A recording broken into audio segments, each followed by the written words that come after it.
Welcome to the DL Gaming Podcast.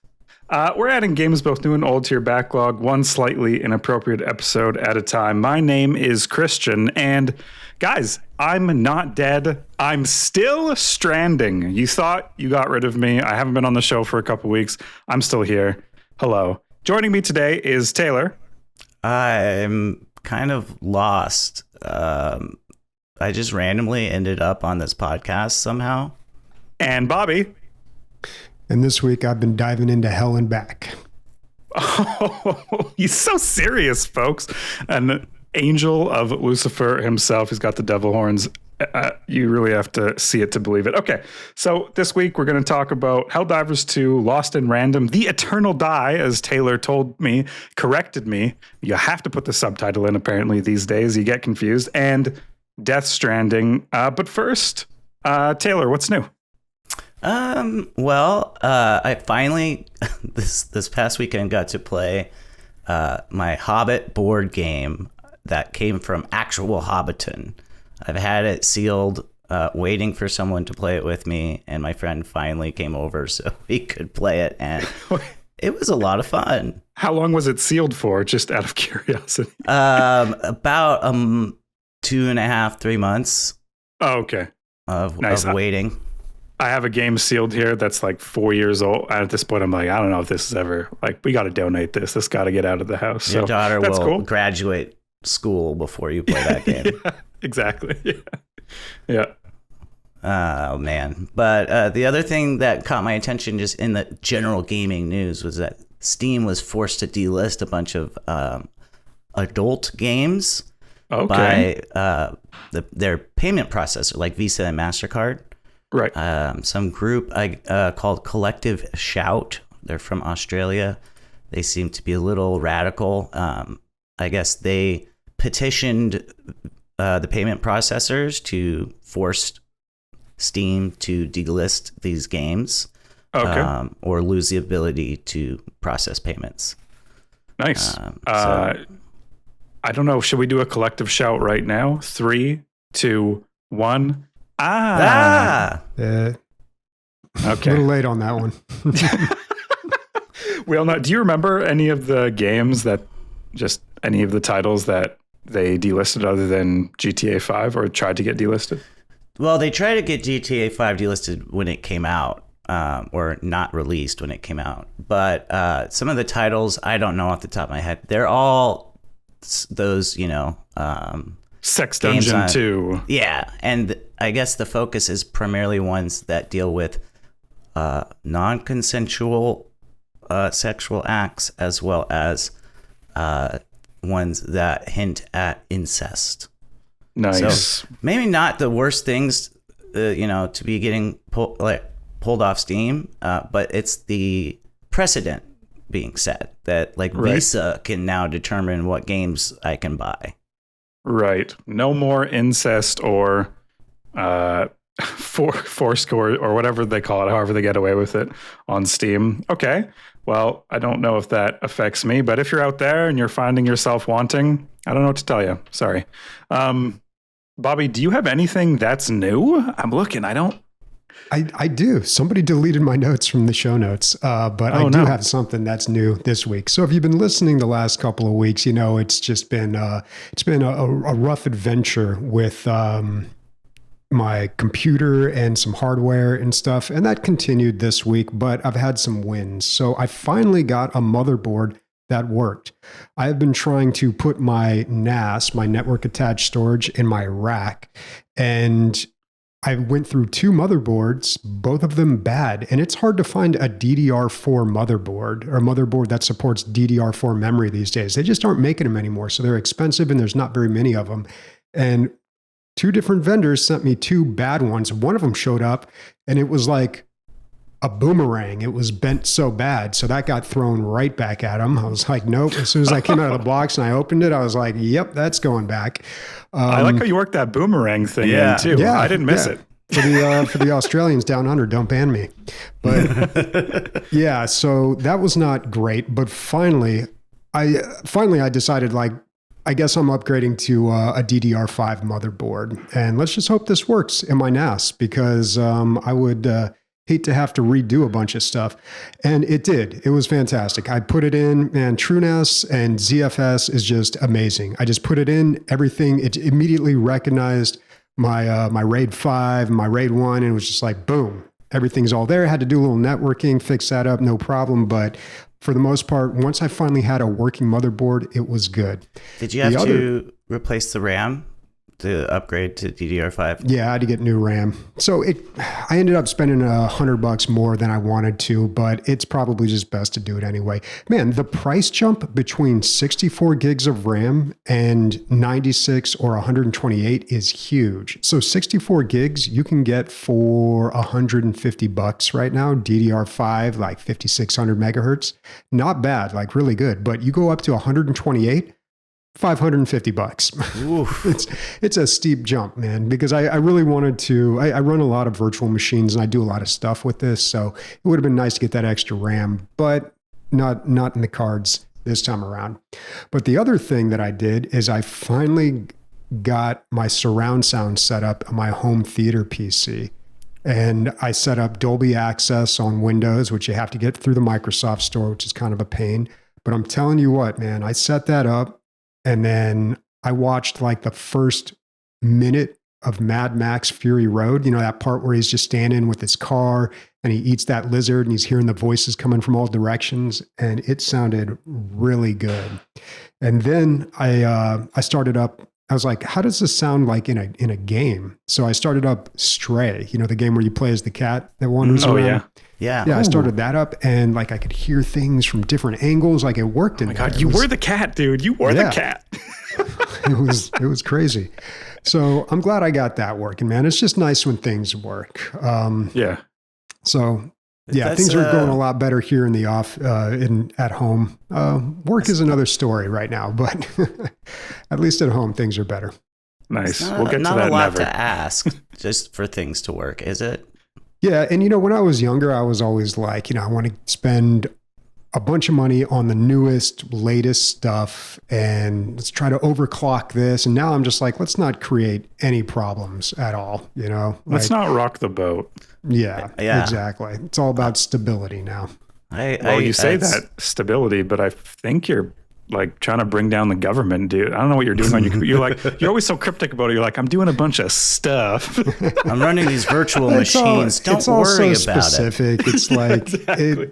it would really like people would just like turn their brains off when I start talking about it. So I'm not going to bore anybody with that. But Nice. Yeah, don't worry about it. Okay. Don't worry Bobby about definitely doesn't work for the NSA. That's a side job.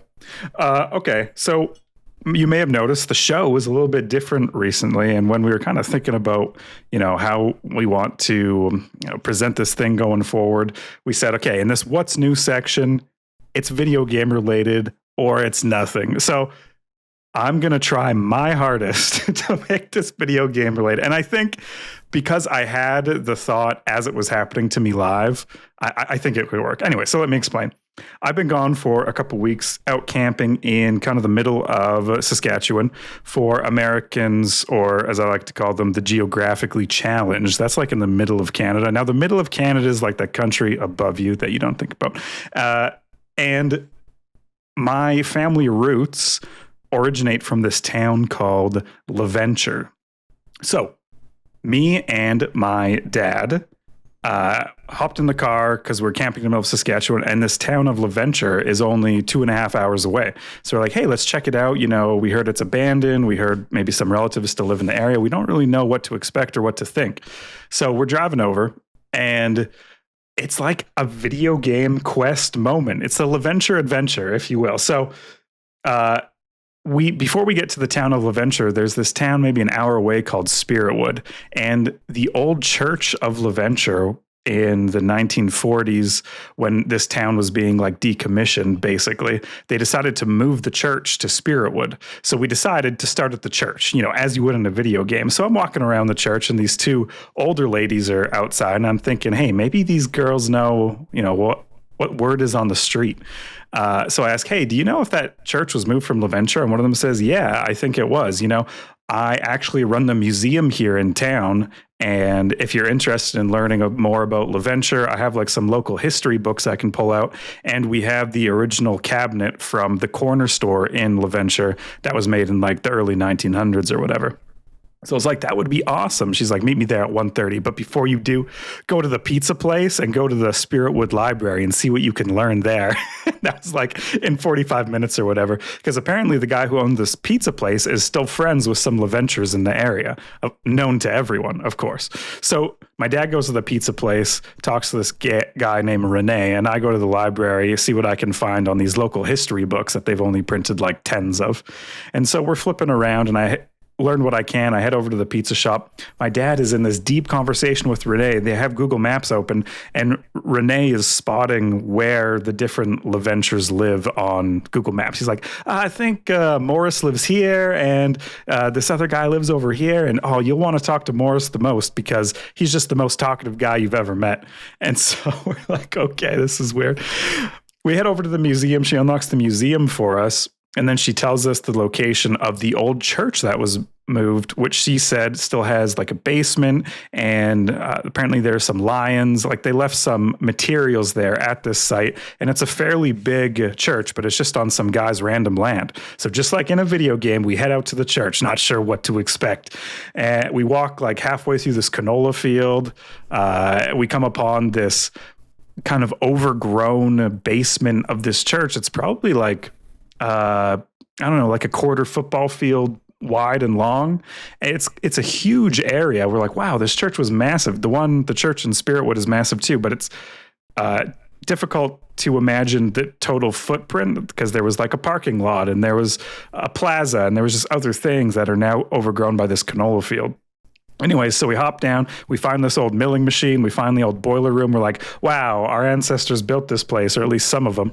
And then we head to some of the LaVenture farmland outside that Renee told us about and kind of got in touch with a bunch of our long lost relatives. Now, this is not my great-grandparents who started this town, but my great-great-grandparents. They emigrated from Quebec. They brought 11 sons and 5 daughters. And so in the area are all kind of the descendants of this line, which are very distantly related. We only share a last name, essentially, right? So that was super cool. And it was the most video game life experience I've ever had, going on an adventure, not knowing what to expect, talking to random people who tell you to go to the museum, tell you to go to this piece of farmland out there. And I don't know. I've been talking for a while now. Do you guys think it's an epic quest? What's the verdict? I don't know. A lot of unskippable dialogue lines there. And did you shoot any zombies in the head? I mean, it's lacking some core features. A bit of a walking sim, if I'm honest. Walking sim. Honestly, I could see that being made. A walking sim through rural Saskatchewan. Yeah. To discover your family roots.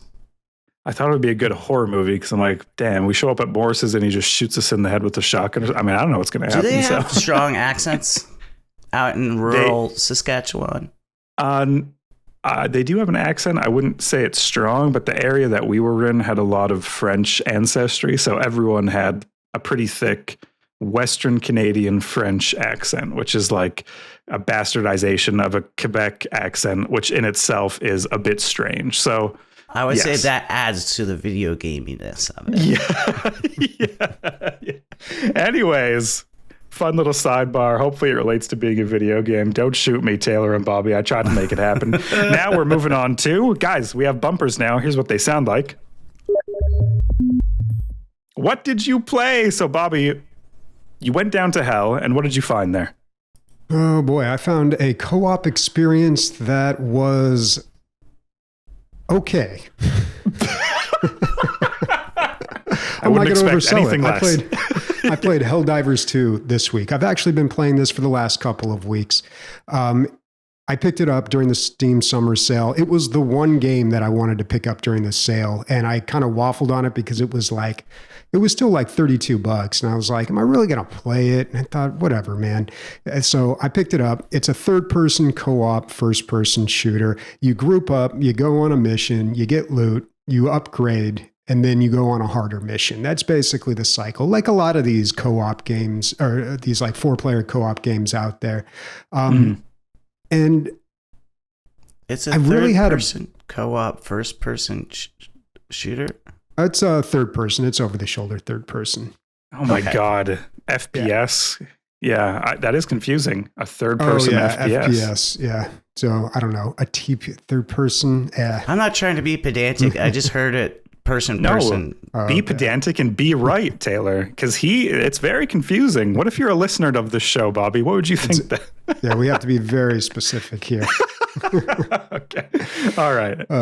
But this game, I wonder if you can zoom into first person. Maybe, probably not. But my big question going into this game is like, what's the end game content? Like, what am I working towards? Because I couldn't really figure that out from just watching videos and like YouTube videos and looking at the Steam page.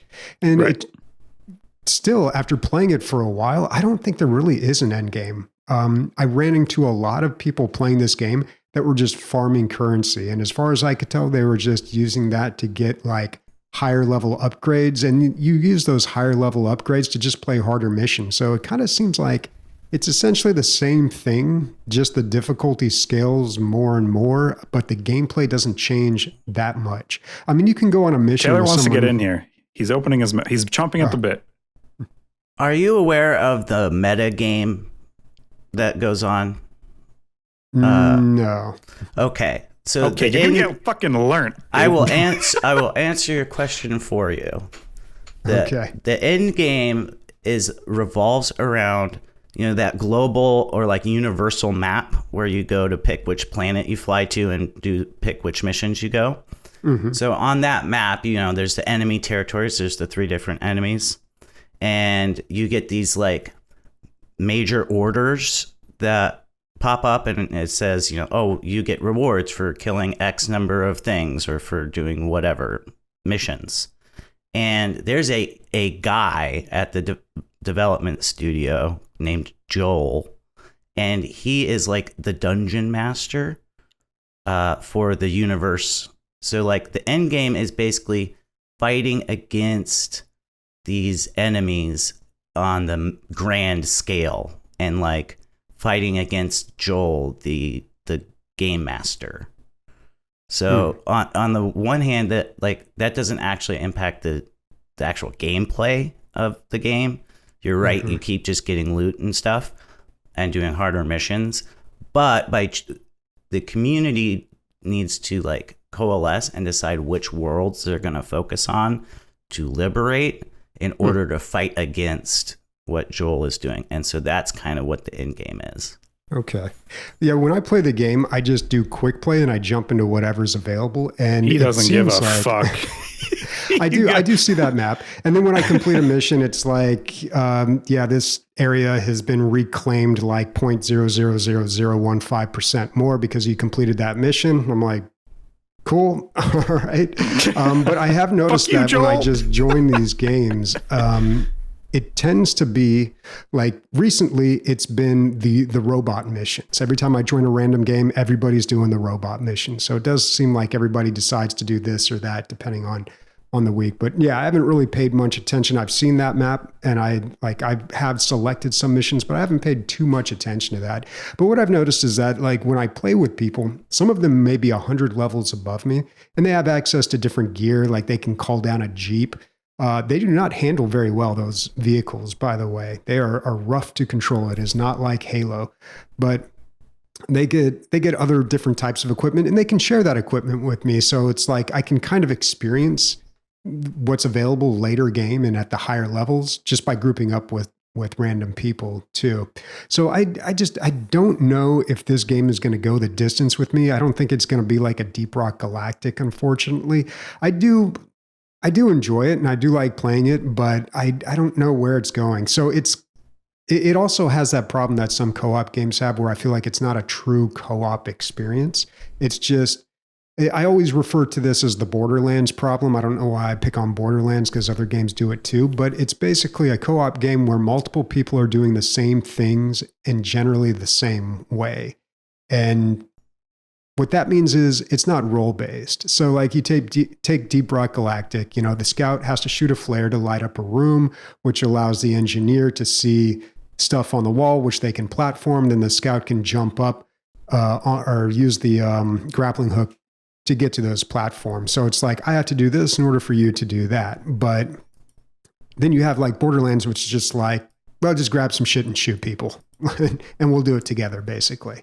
And, you know, even Left 4 Dead has that problem too, to a certain extent. I mean, that's really just, you know, 4 people doing the same thing. But that game did come out like 17 years ago too. So, you know, I cut it a little bit more slack. I mean, Borderlands is maybe a little more recent, although I haven't played the more recent ones. But when I play a co-op game, I'm really looking for like a game that forces me to communicate with my team and coordinate with my team. That's what I really enjoy. It's like the only way we can get you to talk to other people. Like the game has to force you. That is so true. Defined classes. Well, yeah, I do. I really like role-based co-op. But what I'm thinking is like Sea of Thieves doesn't have defined classes, but there are things you are doing on the ship that you have to do together that or I shouldn't say not one person can do, because I know they have the one player ship, but it's very hard for one person to do. And it's funner if someone is manning the cannons, patching the leaks, getting the water out, shooting themselves out of a cannon. Yeah. And that's just like a socially defined role. That's like, hey, you do this and I'll do this. Yeah. And Sea of Thieves is a very interesting example because it doesn't have predefined roles, but people adopt those roles. And what I find is at the higher levels of play with Sea of Thieves, really good players will fall in and out of those roles fluidly and quickly. Like one person will recognize this needs to be done. I'm closer to it. I'll do this. The other person sees that. They see the same thing and they say, okay, because you're doing that, I'm going to go now do this. And then those get taken care of and they revert back to a different role. And yeah, it becomes, they do it seamlessly and very, very quickly. What was the name of your ship? The Sally McFally? What was it? My small one, what was it? The Scooty Puff Jr. Right. Okay. Great ship name. Futurama joke. I'll never forget it. I'll never forget it. Yeah, I mean, there's more than one way to do co-op, and I'm not saying like it has to be role-based for it to be good. Like even Left 4 Dead, it has the same problem as Borderlands, but for some reason I love that game and it just does the wrong thing the right way somehow. So, you know, there's really no wrong way to do it here, but I think I need some more time with Helldivers to see if I really like it. The other issue that I had with this is I had a real rough time getting it running. It was crashing constantly, and apparently I'm not the only person with that problem. I finally knocked it down to use DirectX 9 and I lowered the graphics significantly. It doesn't look nearly as good. It looked really nice on DX12 and all the graphics cranked up. Like it looked really good. And even just like the character movements and like all the stuff that you don't see in a screenshot, but like make a big difference. Like that looked really nice, but the game just kept crashing. That's because your rig sucks, dude. You didn't get the 1,000,000 gigabajillion RAM that you needed. Man, it's like I was saying before, I'm all about stability. If I were to buy a graphics card these days, I'd probably get an AMD or something in like the $200-$300 range. I wouldn't spend like $500 to $1,000 on an NVIDIA card. Like I'd get something that's like relatively low wattage and kind of on the quieter side and like doesn't get the best graphics, but it's enough, you know? And I just run high-end games at lower graphics. Like I'm not worried about that stuff so much anymore. But also, I think this game just isn't optimized for PC. I feel like it was more of an afterthought. The focus of this game is probably on PlayStation. It probably runs great on there, but PC, they're just like, whatever, we'll do our best. When this game came out, I played it a lot with the community here at DLG and never had those kind of crashing issues. Those sound new to me. Or I was just lucky, I suppose, and didn't have to deal with it. I don't know why I don't usually have these types of issues, and there probably is something going on because I had the same problem with RoboCop. That game would crash from time to time too. So there's definitely something up here, but still I'm not alone. Like I've done my Googling, I've watched like a dozen YouTube videos and read a bunch of like forum posts. And I've tried all the tricks and they've made it better, but they haven't like fully fixed it. Although I think the last time I played and I did turn the graphics down even more, I don't think I crashed once. What's very interesting about Helldivers 2 specifically regarding these technical issues is that it crashes during the cutscenes. Usually when I enter or exit a mission. That's always when it crashes. It's odd. Well, that's a transition. Yeah. So who knows what's happening there, but we don't need to break it down. Trying to keep you down, dude. Yeah. Let's I think the most fun co-op experience I've had is playing Trine, maybe Trine 4 or what was it, Trine 3? I can't remember. But basically you do have those different characters in Trine that do different things. And it's the only co-op game I've played, I think, specifically designed for 3 people. Like, it's like, play this with 3 people or don't play this with any, or play this alone and control the 3 characters. But with 2 people, it's just a little awkward. So I think that game is, the side-scrolling kind of adventure platformer Trine. I think that element of 3-player co-op kind of sets it apart and makes it a good co-op experience. Does anything else come to mind? Sea of Thieves, Trine? For me, I'm thinking of way back in the day, the Warcraft 3 custom maps. There was quite a few of them that were co-op. Oh, yeah. And they would have very where you're going. defined roles. Yeah. So, yeah. Go ahead. You're so excited. I'm so excited. I should wait. I can't. But there was that one where one person was the army, one person was the economy, and one person was the defense. Yeah. That's what I was thinking of. I know. Okay. Yay. Wow. We're on the same wavelength. And me and Bobby tried to play a real, some people took the idea and tried to make a real version of that game. I think it was called Dwarfheim. I might be getting that wrong. It was a long time ago. No, that was right. But Dwarfheim. But it was not as good. They were just missing something. But that Warcraft 3 map was so fucking fun. Yeah. Yeah, and it had what Bobby's talking about, those defined, defined roles. Super defined. You couldn't cross over between them. Yeah. Warcraft 3 custom maps was just a breeding ground for great ideas. Yeah, totally. A lot of good stuff came out of there. But yeah, I mean, there's... In a way, so last week I talked about Awesome Knots, and we talked a little bit about MOBAs again. And in a way, MOBAs are co-op. I mean, they're co-op, but then they're also versus. Mm-hmm. And that's one thing I always liked so much about Heroes of the Storm was it really emphasized the team play. And all that would have been great if you had not been playing against other players. Like if they turned that into a PvE experience that was engaging somehow, I don't know how you do that, but if you could. Like that would have been perfect because I think it would have gotten rid of a lot of the that toxicity that comes with a MOBA game. Totally. Dude, Taylor, would you play like a dungeon crawler HOTS where like you pick the hero with the ability and you're just going through like PvE style? That's enticing to me. I don't know. I would play that. That does sound fun. So Heroes of the Storm did make single player content. It was like this random mode they would do from time to time. And the community turned it into a speed run. And really, a lot of people played it. Like it was very popular. I can't remember what it was called, but it was surprisingly fun. And, playing versus the AI just isn't the same. Like a PvP game versus AI, it's just, there's something missing there. It's interminably boring. To play versus AI. Oh my God, dude. I just played level 1300. I think her name is Maria, the chess.com bot. And I beat her on the plane ride to Kelowna when I was gone recently.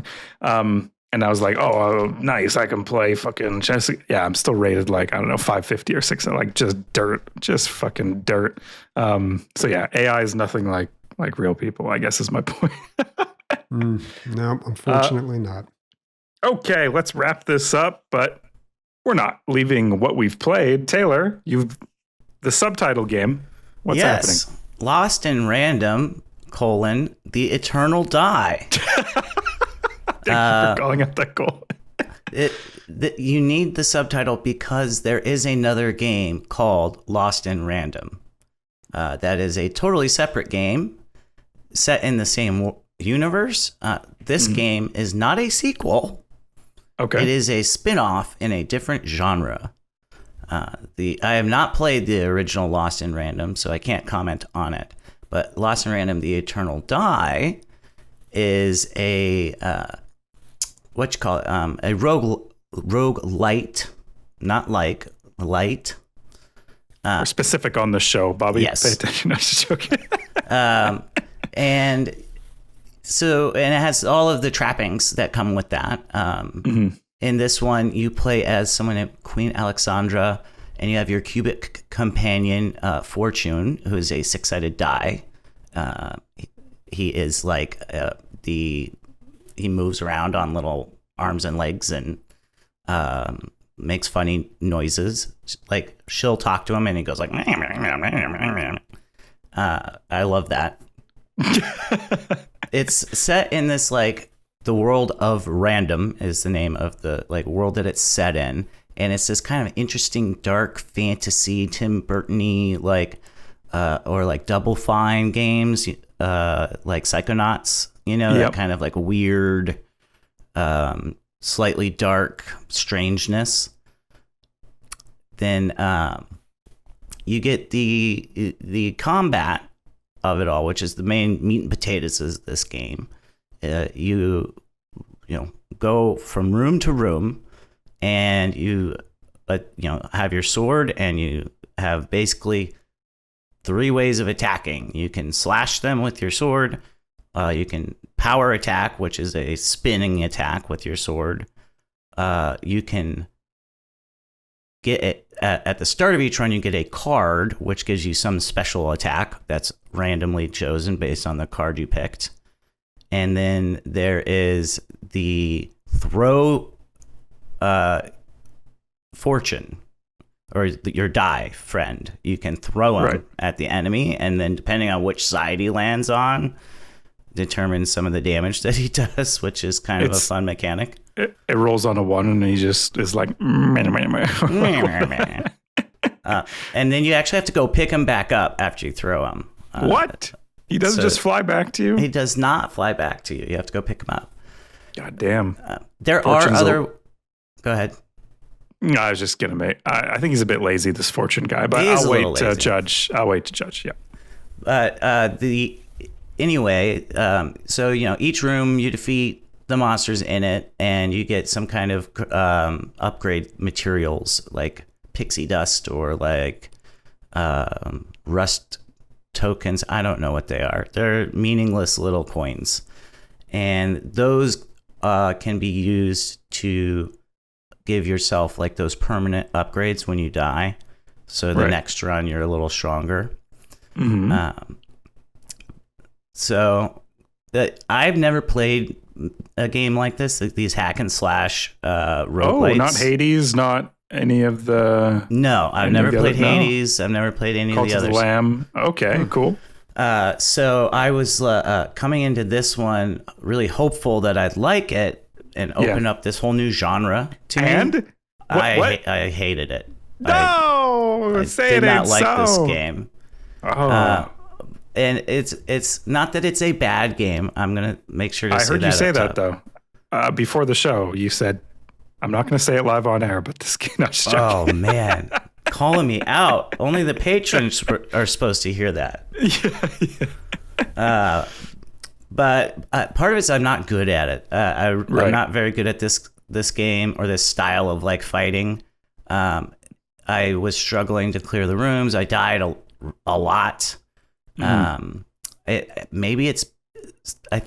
think it's probably made for controller play more than mouse and keyboard. And I feel like generally these types of games do favor that. Yeah. I'm not great with controller, so I didn't even try. I just kept with the mouse and keyboard. Right. So I didn't jive with it. I still thought the world was interesting. The art is beautiful. But some of the things that kind of didn't work for me was, one, the enemy types were all the same. There was like 5 enemy types. I thought they would be random. Go on. And like they're random which ones pop up in the room that you enter, but they weren't like a ton of super varied. Yeah, and like they might be changed. As you got to harder rooms, they might do different attack patterns. Mm-hmm. But on the whole, it was like there's a spear guy, and there's a tank guy, and there's a wizard guy who throws fireballs at you. Yeah. And so that kind of got old pretty quick. And then the combat itself, I understand that there's like a bow and there's a hammer and there's some like a lance or a spear that you can get eventually instead of the sword. I didn't play long enough to get those different weapons. But even with the random elements of like the card giving you the special attack and the artifacts that you would pick up that like you had to fill in this grid and it would make it so like every time you do an attack, it shoots lightning bolts off the enemy and that strike 2 more or whatever. Even with those kind of modifiers to the combat, I still found it kind of boring. You rolled a 1 on this one, hey? What you would say? Yeah. So I was actually quite disappointed. My own stupid fucking joke. Sorry, go on. No, it's fine. I was disappointed. I wanted to like it.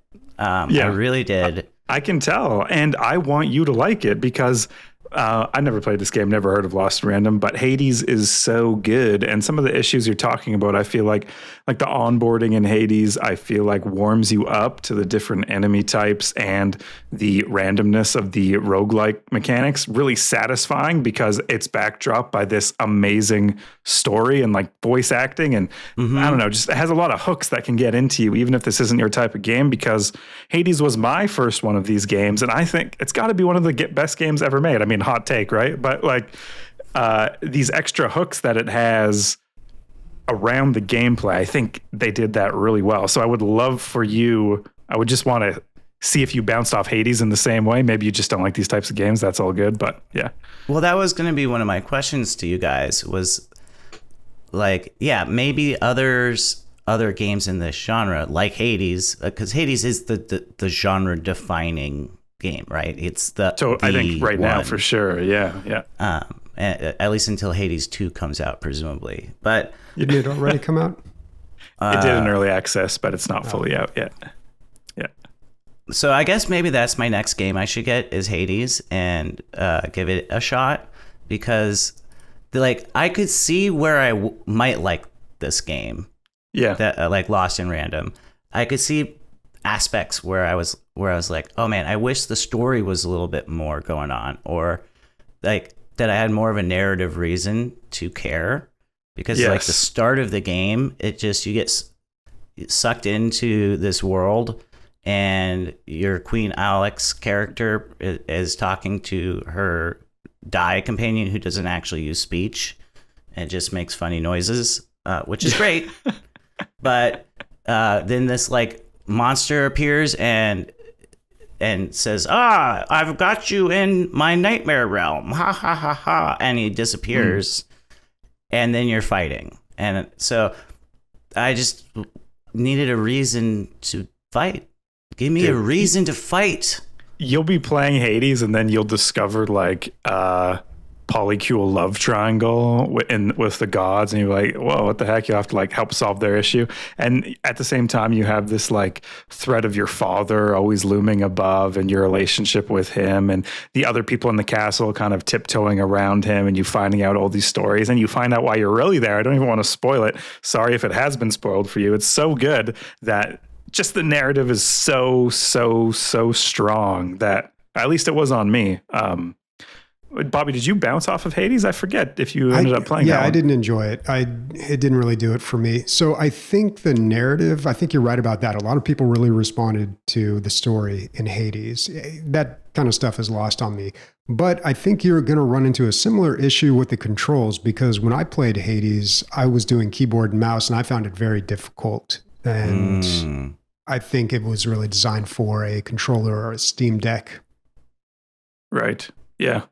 It's tough. It's tough. If anyone is listening out there, I got these 2 sticks in the mud beside. No, I'm just joking. I just grew up with PC. I never had a console. Like my first console, I didn't get till I was like 16 or something. Totally. Yeah. So, I think lots of people are like that too, by the way, with PC gaming. Yep. Yeah. I just don't have the skills built in. Gotta work on the motor skills. Yeah. No excuses. Now for Hades, I think you do want a controller, but I played it was keyboard and mouse, and Rianne 100%ed it on keyboard and mouse. So it might be awkward at first, as in it's not completely designed for that. But It's I feel like doable. once you get going, yeah, super doable long once as you it's kind of doable. map the things. Yeah. Oh, yeah. It might take some time. But okay. Guys, I'm going to talk to you about a game. Oh, I didn't even look up when it released. That would have been good. Death Stranding. You might have heard about Death Stranding 2, the one that just came out. I'm not going to talk about that because I picked this one up for $3 on the Steam sale. $3. And yeah, so last time I was on this podcast, which feels like 37 years ago, I talked about Seven Kings, which is a game that is really good, but I felt myself burning out on the slot machine kind of roguelite auto battling mechanics. And I had noticed that the games I had played before that, kind of Ballionaire, Mechabellum to a certain extent, they're all pulling the same lever. And so I kind of wanted to get back on a narrative journey. I just wanted to play a different type of game. And I'm glad that I did because this is a psychedelic first person package delivery RPG. And I get it. I really get it. And by I that, thought I mean, it was a Strand-type game.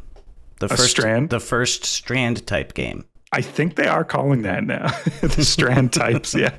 I get the game, as in I don't get it at all. I don't know why Leia Seydoux is eating tiny little hairless airbender apples. She's just like popping them in her mouth. She's like, these give me powers. It's like 3 minutes in the game. I'm like, what? What's happening?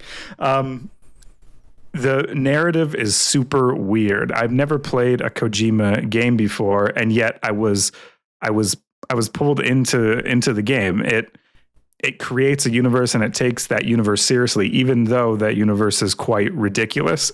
And the gameplay layer on top, the managing of your packages and the weight of those packages as you traverse the landscape is just super well done. Like I'm playing it on the Steam Deck and it feels super responsive to every little movement. I feel like I'm teetering when I'm moving through the water or when I'm going up a large incline and I have packages on me. I have packages on my side. The weight distribution of the packages, determines kind of how my character is leaning to one side, and that all comes through in the controls. So even though this game is designed for PlayStation, and I imagine the haptic feedback on the PlayStation controller is a lot more satisfying, it was still really satisfying on the Steam Deck. And I don't know anything about this Kojima. I see him on the Game Awards or wherever because he's fucking famous, and I go, I don't know who this guy. I mean, I know what he does. I don't know who he is or what he's about, how he got started. So when you start up this game, it's so fucking funny. It's like developed by Kojima Productions. Then the next, like it's like a cinematic like starting screen with like like a cutscene in the background panning over the landscape of Death Stranding, and then it's like a Hideo Kojima game. I'm like, okay, developed by Kojima Productions. I kind of get it. And then it's like written and directed by Hideo Kojima. I'm like, okay, I think I get it. Game designed by Hideo Kojima. I'm like, holy shit. Is this game made by Hideo Kojima? I don't know. Casting director, Hideo Kojima. I couldn't believe it at this point. I was like, this guy does everything. And then finally, it's like art director, Yoji Shinkawa. I'm like, okay, at least one other person worked on this fucking game. It's crazy. So I wanted to do a little Kojima history lesson, and I'm going to talk a lot here. I'm going to go on a little bit of a monologue. So if you guys want to stop or ask questions or comment, please do. Because if you're like me out there, and you know nothing about Hideo Kojima, or you don't understand Is it Hideo why, or Hideo? It's probably Hideo, which is so embarrassing for me. Hideo Kojima. I honestly don't know. I was asking. I'm gonna guess it's Hideo Kojima because every time I hear Japanese people pronounce words, and I'm like, "That's how that's pronounced." Like, whew, we were way off. Like Akira. Everybody says Akira. That's at least when I watched that what movie. Do they say? Akira? Yeah, it's Akira. Yeah. So it's always like completely different than I expect. So who knows, man? Good luck. Anyways, Okay. I just say what you've been saying. Okay. So, a little history lesson. So developers used to be heavily marketed in game development marketing. So think like Sid Meier, Miyamoto, Carmack, Will Wright. These are like household names as far as we're concerned, and as far as people who play video games are concerned. Peter Molyneux. Peter Molyneux. They were put forward and foremost, they were doing interviews in magazines. They were getting TV spots. They were featured maybe on the back of the art of like the physical game that you would buy. You could see them. They were visible purposefully. They were pillars of like the marketing of these games. But kind of as teams expanded and as video games became more corporatized, some risks appeared when doing this. Someone says a bad thing in an interview, or someone does a lot of coke on, whatever it is, now all of a sudden the tentpole of your brand is in danger. So the corporate world being what they are, taking as little risk as possible, we kind of got these whitewashed game, like who's behind Destiny, right? Who's behind even Halo to a certain extent. Like very few names come up from that the common person would identify with, but everyone knows who fucking made Doom, right? And I think that's purposeful. So Kojima got us, and I'll jump in just for real quick, but like back in the day, you'd have like one person creating a game too. Like back in the Atari games, it was like this entire game was made by Phil, Yeah. Right. Like they or did maybe every single up part to of it. 5 people. Yeah, teams that were was a lot still smaller. kind of the case. Yeah, That's exactly. Teams were smaller. And still, when you get to Doom, I mean, you had like 2 people work on it. Then the team expanded to maybe like 4 people. But now, the scope of games are so huge, like you have entire teams. Plus, it might also be a cultural thing too, because I feel like in America, we have this whole like concept of like the great man. We like to... We want our rock star. Praise. Yeah, exactly. We want like the lead singer, and we don't want to see anybody else. We're like... Steve Jobs invented the iPhone and everything. Like he did all the work. Like we give him all the credit, Yeah. Like we pick one person and just like, yep, that's the guy. He did it. Yeah. I think all over the world, that is an easy story to tell. I'm going to go a bit of a birdwalk here, but even when you talk about history, like a lot of events are just end up being boiled down over the years to what's a good one that Americans love? George Washington did the revolution, like very few other people were involved. He did the revolution, like he was the guy, even though so many other people and reasons and everything were involved. And I think that maybe human nature as well as maybe it's an American thing. I don't know. It's a Canadian thing too then. But so Kojima got his start at Konami, and then the games that he touched during his time there always had his kind of political or philosophical thoughts, and that commentary is what people connected with. And so when they were marketing these games, he was kind of front and center in how people understood what this game is. This is a Kojima game because it has these sort of themes in it. Those themes are what people connect with, sort of like your favorite author, or, even your favorite musical artist, even though lots of people were involved in making these games. But there's that game recently where it was like George R.R. Martin wrote Elden Ring, right? Did they? Yeah, he did. Yeah. But is the lore in Elden Ring even? I mean, I haven't played that game. I don't know, but it just... I see a guy with this is what you're saying. Like, yes. Yeah, they have their tentpole of what they present to people so that people are more likely to check things out or connect with it just, through hearing about the game or seeing it. Elden Ring had that, like... Whenever I think of Elden Ring, I think of this pot that has legs. That's an enemy. I'm like, surely that can't be in the lore, but it probably is. So when Konami was kind of rebranding, as the story goes, or as I understand it, they decided to rebrand away from Kojima, which a lot of the big studios started to rebrand themselves away from like their lead creatives.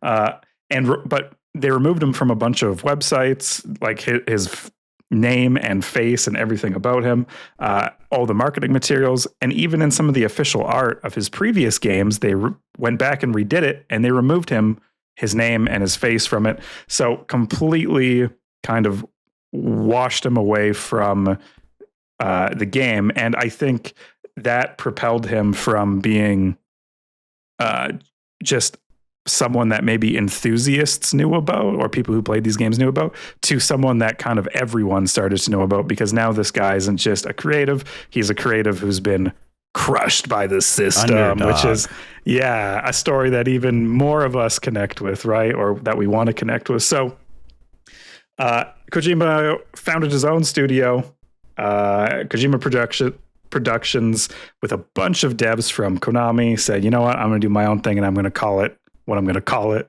You better like it.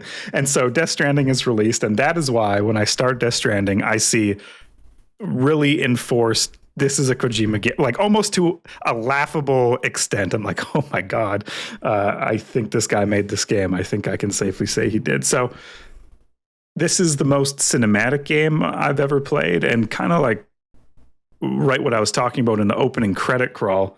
There's tons of cutscenes throughout this game, or at least in the early game, that are like 4+ minutes long. Like I'm literally putting the controller down and like the Steam Deck down, or I'm playing it on my computer as well, and just sitting back and watching. And, you know, I'm not angry about that. I think I frequently get frustrated when this happens, when it's bad. But this is, I don't experience it as being bad at all. To me, I think I just have to shift my mind a little bit and understand that sometimes I'm watching a movie and sometimes I'm playing the game, right? And as long as I'm in the mood to do both those things, I can play Death Stranding and I can have a great time. There's like rising action and musical crescendos during like exploration or important moments, and that's in all games, but I don't know, I just feel like they're done particularly well.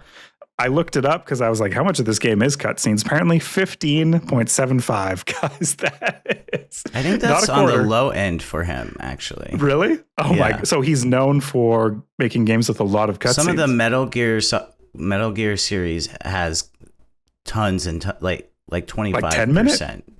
Oh, 25%. There's cutscenes that are over 10 minutes long in those games. That's fucking crazy.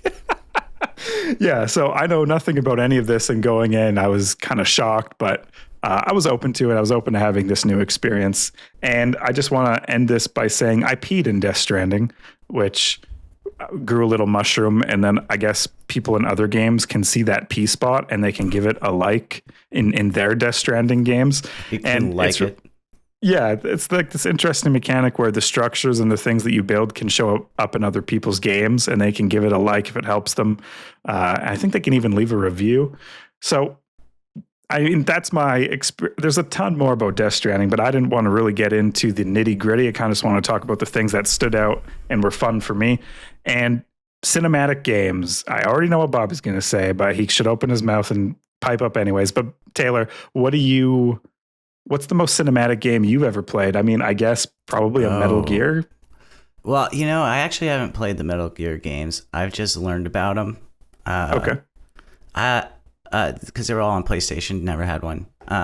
But most cinematic game for me would probably, weirdly enough, despite having just said that, The Last of Us. Okay, yeah. Another PlayStation game. Yes. But that was super cinematic feeling for me. And I think maybe the thing is I grew up with an Xbox. Like I never had any of the PlayStation consoles, like 2, 3. I completely missed them. And so it seems to me that these narrative heavy games, like really narrative heavy, where I'm watching a 10-minute cutscene, by the way, that sounds ridiculous. I've just never experienced before. And this is all very new to me. But Bobby, did you have PlayStation growing up or play any narrative heavy games before you grew that chip on your shoulder, or what's happening? No. And as much as I don't like those, I do appreciate Death Stranding. I had a similar experience with this game as you. It is very heavy on the narrative and the cutscenes and the story.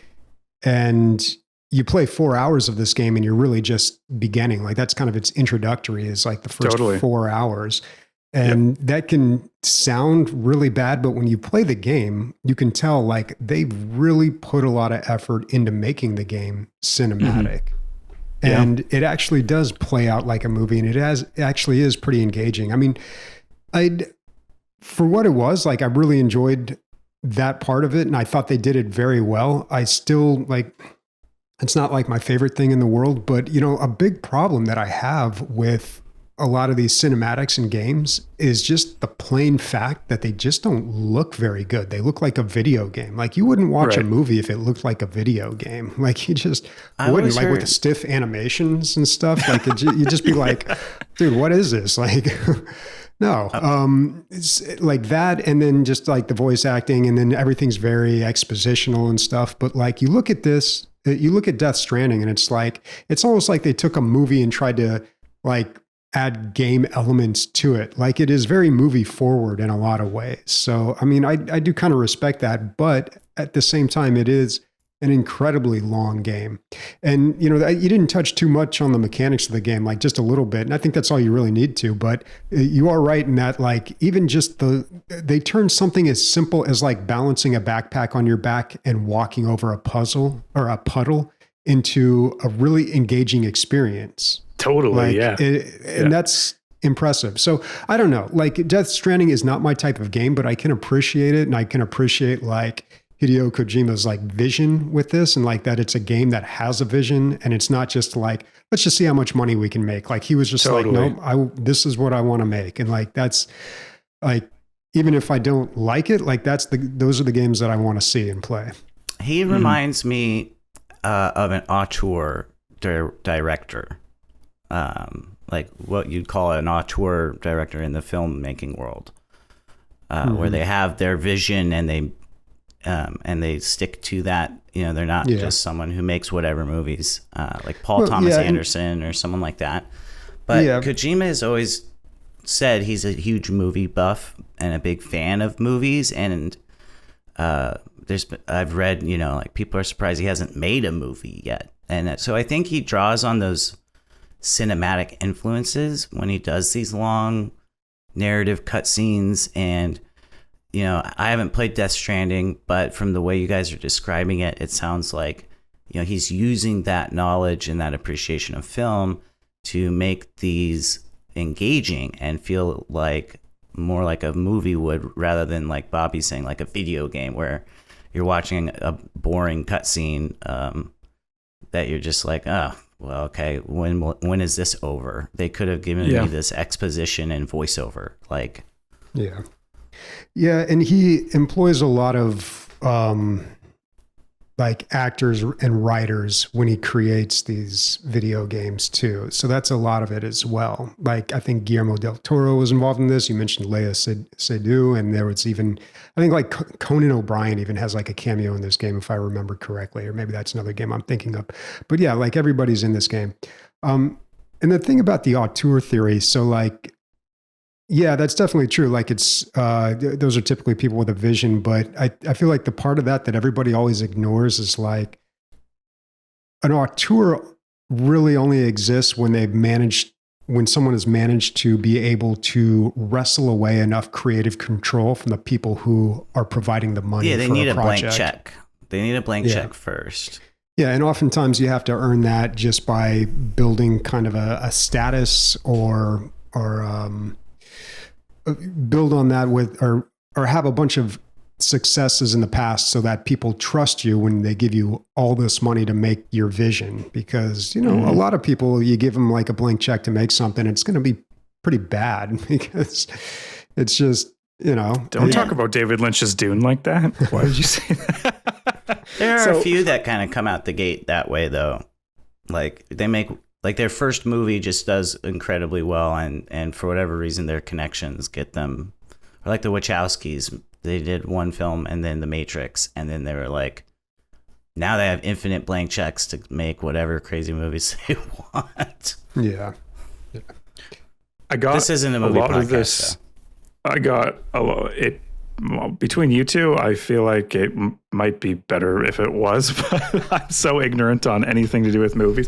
I think my letterbox has like, I always say it has 50, but that's not true anymore. Maybe it has like 85 or so. I've only seen a handful of movies is what I'm trying to say. So I stole a lot of this information from, the internet, but a really good video that Alana Pierce did on the history of Hideo Kojima around the Death Stranding 2 release. So, thank you for putting that together. And if you're interested, check that out from the source. It has a lot more information than what I've presented here. And it's a pretty cool deep dive into this guy who is, I guess, the most famous game developer of our time, probably, that's still alive, that most people know about. Yeah, at least still working. Still working. They're like there's some of the old school famous ones. Uh-oh, I hit the bumper too fast. Sorry, keep going. My bad. We're bumping into the next section. I got bumped.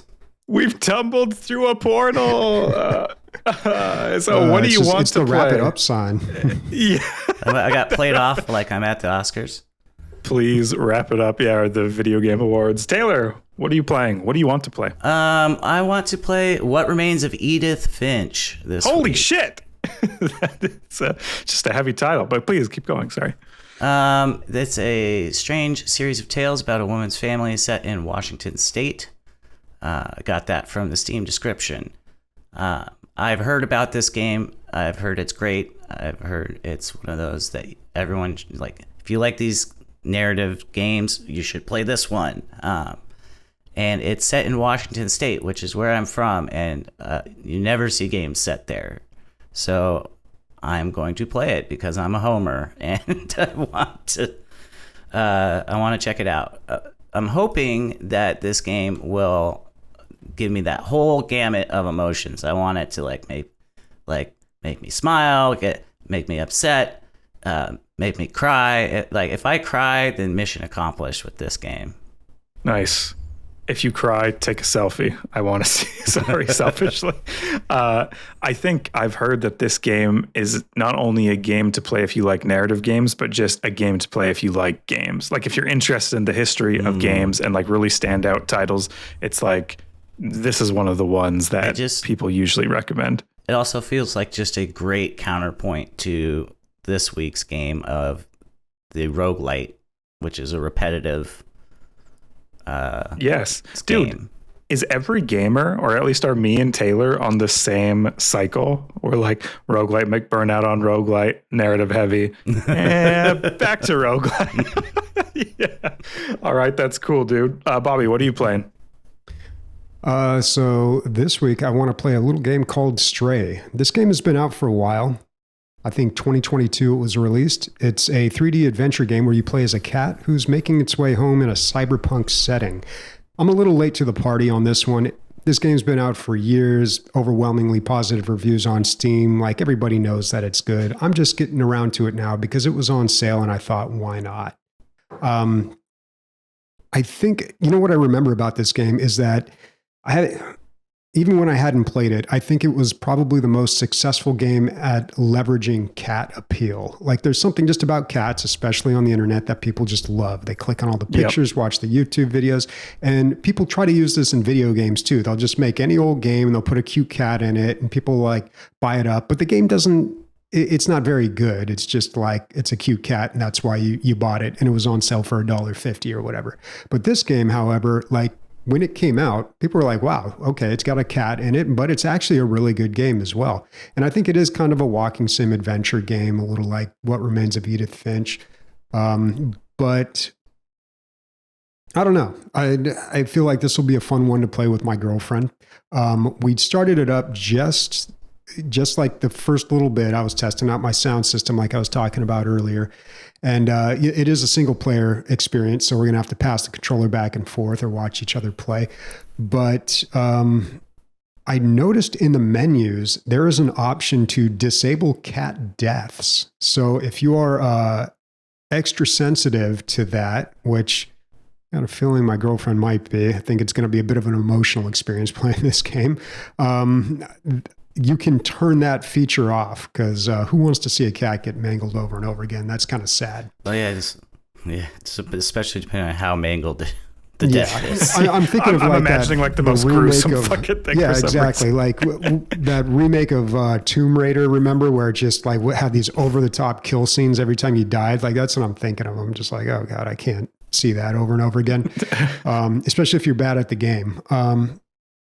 But you know what I had hoped is that you could choose your own cat, or at least select from a few different kinds of cats. But no, they tell you have to play as an orange cat, which I think we can all agree is the worst color for a cat. It's gross, whatever. But it'd be nice if you could customize your cat. I'd like to get something that looks a little more like mine. Hold on. You just threw out the atom bomb of cat takes, and then we have to just live in that. Put that poll up. And you'll see, nobody likes an orange cat. We don't know why. We'll put it. It's going up on Spotify. It's going to be up on Spotify. Answer the poll, and I can't wait for you to be really wrong. Are orange cats orange the worst is the cats? worst? I think hairless, I don't even want to speculate on the worst, but orange are so lovable and cuddly. The worst cat is the one from Alice. That cat that does the eyes. Was that an orange the creepy cat? The mushroom cat? I don't think it's orange. Yeah, I think it's... yeah, that one's not orange. The Cheshire cat? Cheshire cat. Yeah, that's like purple. Purple? Yeah, purple. That's the worst. That's the worst cat. That's the worst color? Okay. All right. I'm sorry. Do you guys have an orange cat? Am I offending someone here? I have an orange cat. Cola, the orange cat. And it's your least favorite cat, I'll bet.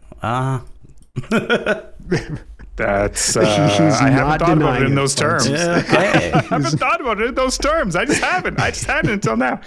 You know, the worst cat is the one that's not in your house giving you a pet. Okay, there's no bad cats. Okay. I don't believe in heaven or hell, but all cats go to heaven because they're just such good boys. Okay, I'll take that to my grave. There's even room for orange cats in heaven. But they which is get good a little because this smaller cat's going to part die of it. a lot, apparently. Yeah, dude. Oh no. Oh God. Bobby's turning on cat deaths just because it's orange. Is there an option to turn more of them on? Can I have 2 cat deaths? Like enhanced gore on the cat death? Oh, Jesus Christ. Okay. I want to play Death Stranding 2 on the beach. I threw the subtitle in there because apparently we're sensitive to the on the beach. Thank you. Guys, it's the second one. Maybe there's more goo. I literally don't know anything about it, and I don't want to know anything about it because I want to go into this as if I would go see a movie. When I go see a movie, I don't see a lot of them, but generally I see a trailer, I go see the movie. I'm not looking up like, what is this rated on IMDb? Or like, what did so-and-so say about it on Letterboxd? Like, I don't know. With games on Steam, you look at the Steam page, you look at the Steam reviews, you're so well informed. And I get it. It's because you're going to spend so much time in this game. But Kojima Productions has its hooks on me, and I don't care. And so I don't want to be spoiled really in any way. I don't want any sort of expectations. I think it's going to be good, and I would like to play it. Now, it is PlayStation exclusive right now, so I have to wait till it comes to PC because I do not own a PlayStation. But when it comes, I will be playing. I will be playing in the goo. I will be doing whatever fucked up thing this Kojima guy wants me to do. Yeah, Death Stranding 2. That's the game I want to check out. All right. I don't know. I like the bumper. We're moving on. I like the bumper too. What is our community up to? But first, shout out to our executive producer, Truthbringer. Thank you so much, dude. You don't only support us on Patreon, but you go above and beyond. So we say your name every episode, and I hope that's not getting old.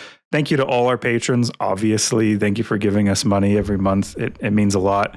You must really love us. Hopefully you like the pre-show and the other bonuses that you get from Patreon. Bobby, what do we got for listener questions and corrections and comments? So we got a few. We didn't have any listener questions, but we got a few comments. I believe these are from Spotify. First one is from Reed Donut, and he says, "No more Emilio." Yeah, like a ship in the night. We were just. I mean, it would almost like a. It was almost the subtext of the second installment of a video game. You could have missed it if you weren't paying attention. So Emilio is no longer doing the podcast, guys. I mean, he's still around on the Discord. He's still our friend. We still love him. I don't know if anyone was speculating. There's no like bad blood or anything. I think he's just focusing on this card shop that it was difficult to justify the time doing the podcast when he was also trying to start this side business. You know, you have 2 side businesses, you're juggling a little bit and of the family and everything else. So that's my understanding. He has a lot going on in his life. His personal life, real life right now, and it's hard to make time for a weekly podcast. Honestly, the fact that this podcast comes out every week without fail for how many years now is pretty astounding. So yeah, Bobby does some great work. It's been a while, man. We've been doing this for a minute, but yeah. But you know, the good thing is, at least for me, like I still see him about every week. We get together, we meet up at a card shop down by his place, and we play Magic. Like Oh, when that's he awesome. stopped doing the podcast, I told him, well, I guess I'm just going to have to get really into magic now so we can just keep being friends. That's great. And I was kind of joking, but it's kind of turned out to be true. And he's like, well, you want to go to this like event here? You should buy this or that. And I'm like, dude, I'm not like financially getting crazy here, you know? But it's slowly happening, dude. I've got 2 decks. I'm buying card boxes. Like, I'm getting sucked in. But I'm not going to bring that shit to the podcast, though. I'm not going to bring any of that. We already have a side podcast for Magic. Well, we do. You can listen to it. That's true. It doesn't come out regularly anymore because, of course, Nick is on hiatus as well. So we have a little bit of a gap in our casting roster. But Bobby, I don't know. I want to pull on your heartstrings, but privately, before you said that, Emilio leaving kind of felt, I mean, you guys have been doing this forever. It's called Digital Logic. Those are both your monikers, right? So I don't know. Maybe talk a little bit about how didn't even put it in the show notes. Like, let's get really emotional about this. I'm springing it on him. No, but like, what does it mean? What does it mean to you? And I guess what do you think about all this? Emilio going. Let's be real. Mm-hmm. Yeah, no, it was tough for me. Like when I first heard that, I was like, yeah, okay, I can understand that. Like I always do with any like big news like that. It always takes me about a day to like for it to actually hit me. So, after like a day or two, I finally texted him and I was just like, you know what, man, like I'm pretty bummed about this and I totally understand why you're doing it and your reasons. And like, I support that, and it's not even about the podcast. Like I'm just going to miss you because since 2013, he and I every single week have been showing up and talking. Like that's crazy. Like what kind of relationship do you have like with anybody besides your significant other where you just like talk on that frequent of a basis, like as an adult, like it just doesn't happen. So, I was really going to miss that, but I feel a lot better now, especially now that a few weeks have passed and we've like been texting a lot more. And like, we've probably been communicating more now than we did when we were on the podcast, just not like, that face-to-face time, but it's tough. It's tough because he and I started all this. So with him leaving, it kind of feels like the core kind of dropped out. No offense to like everybody that's come on afterwards. No offense taken. Yeah. I mean, this podcast is really, it's turned into like more than I ever thought it would. So, I'm definitely proud of that, but it definitely, it felt like a big loss for me personally when Emilio stepped out. But at this, again, I totally understand his reasoning. And like, you got to remember too, the guy's like 65 years old. Like, you can't keep doing this, folks. Like he's got to retire at some point. He seems a lot younger than he is, honestly. It's true. I think, it's all that hard work he does all the time. Yeah. I thought he was 85. I didn't know he was so young. It doesn't look a day over 86. But that, like Bobby, hearing you say that, like it definitely makes a lot of sense. Like, especially since you guys started it in this, you would go and be in the same room to record on like one microphone. Yeah. Face to face. And to take this even further back, like, I don't know, a lot of people probably know this. We've talked about it on podcasts from time to time, but when we started this podcast, like Emilio was perhaps the only friend that I kept when I stopped drinking. And the only reason I think that we stayed friends was because we had such a common interest in gaming. So like we go pretty far back. He's probably got older friends than me, but like for me, like I don't have a lot of friends from like before or after sobriety. So like, he was kind of like a link to the past for me. Like we go pretty far back. So yeah, I mean, there was just a lot of things tied up in all of this that made it really tough for me. But you know what? I feel good about where the podcast is going to. And like when this happened, I talked to everybody else on the podcast. I think I sent a message out and was like, look, is everybody still on board? Because, I'm happy to start the next chapter here if you guys are. So, Yeah.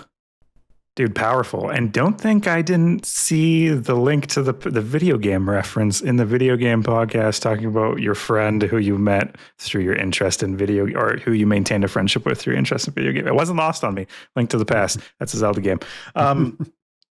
Yes, we're going to all miss Emilio. He had like obviously such a great storyteller and just like an incredible wit that I feel like if you're listening to the show, you will also likely it's going to be hard to like none of us are able to like fill that role that he has or had on the show, you know, like, but fortunately everyone brings their own bit of secret sauce to the table, you know. Someone's going to have to bring a little more inappropriate pizzazz to the podcast now. I don't know if I'm the guy for that, but there's a role to be filled there. You do have somewhat of a hit. No, yeah, I have said some pretty inappropriate stuff, and it's usually when Emilio's not on the podcast, like when he misses a week. That's when naturally you fill this role. It's unfortunate, and it cracks me up because I remember when, like in the early days of the podcast, and I would actually edit things out. Like now, that's never happens because I'm just too lazy and I don't think we'd say things.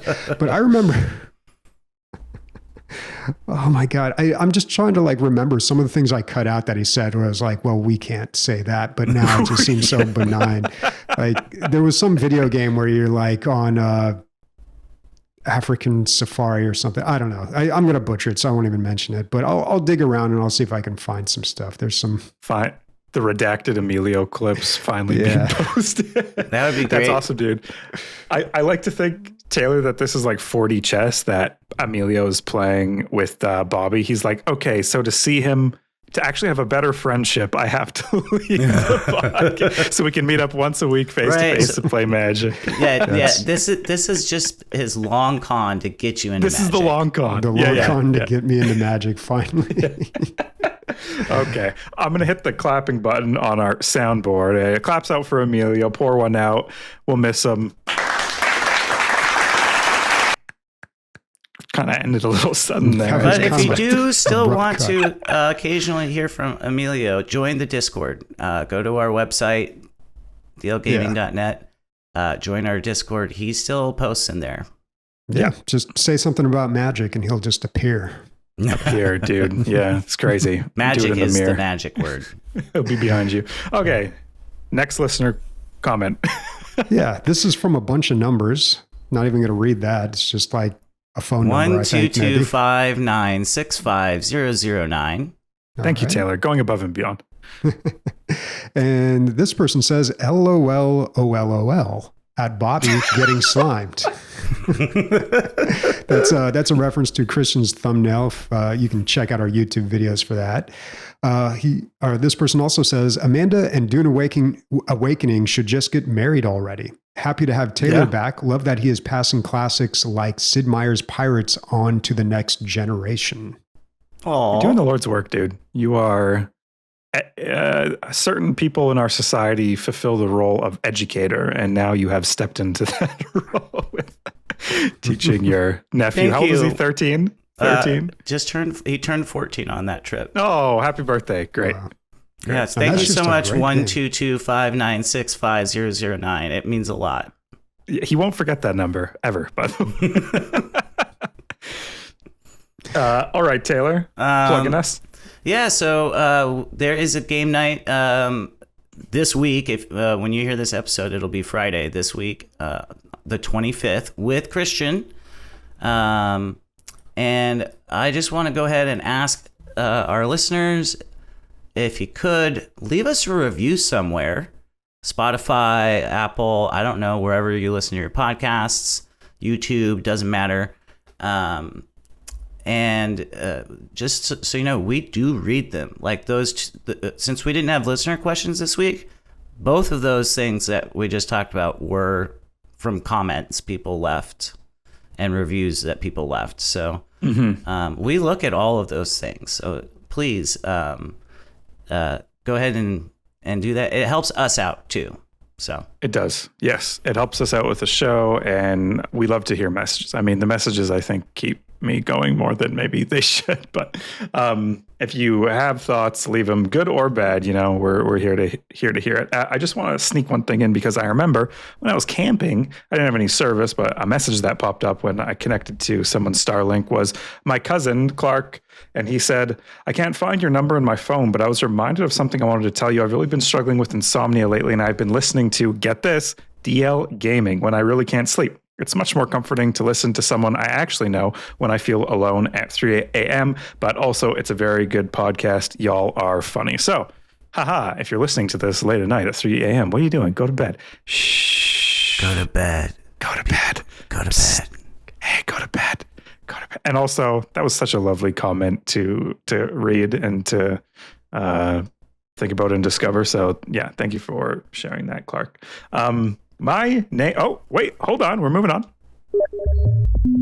It's a bumper, folks. My name is Christian. Joining us today was Taylor and Bobby. Next week, we're going to be talking about it's a themed episode. So we're going to try to find the best genre game we can find. What does that mean? It's a bit confusing. Listen to next episode and find out. Genre.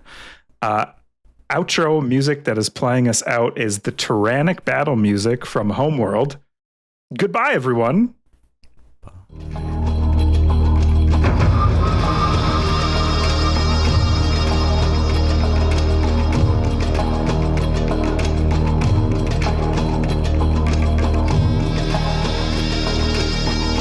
Jungle rhythm in there. It's got that plus a little like Dune flair to it. I've been playing a lot of Dune Awakening, and it's got that like. The Homeworld soundtrack is so good. It has got that when those bagpipes kick in. Ugh.